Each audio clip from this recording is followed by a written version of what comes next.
Angry scenes erupted outside a Coronial inquest in Cowra today.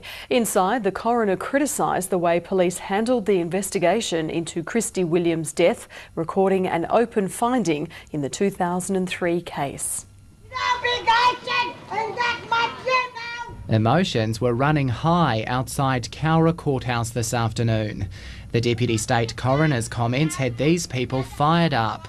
Karl Milovanovich said a culture of silence within sections of the Aboriginal community hampered the police investigation into the death of Christy Williams in 2003. I don't know how they can sleep knowing that that's happened to that young girl. The coroner expressed frustration that the 22-year-old's murder had not been solved. But in handing down his draft findings, he said that many of the persons that the police wanted to speak to were not willing to cooperate. The coroner also took aim at the police, who were severely criticised for the way they handled the murder investigation.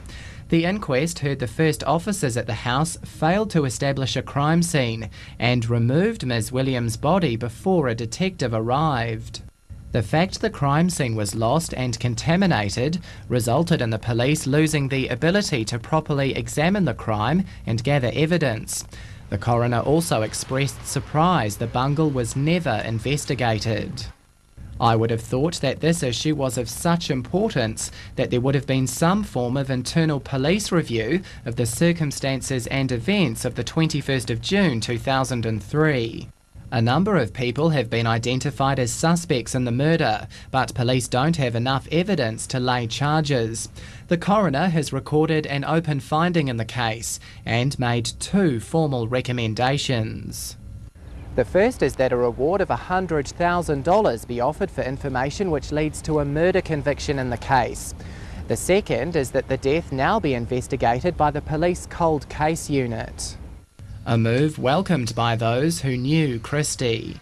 And I believe whoever done that to Christy should be brought to justice, like I told the police. Brad Markham in Cowra, Prime News.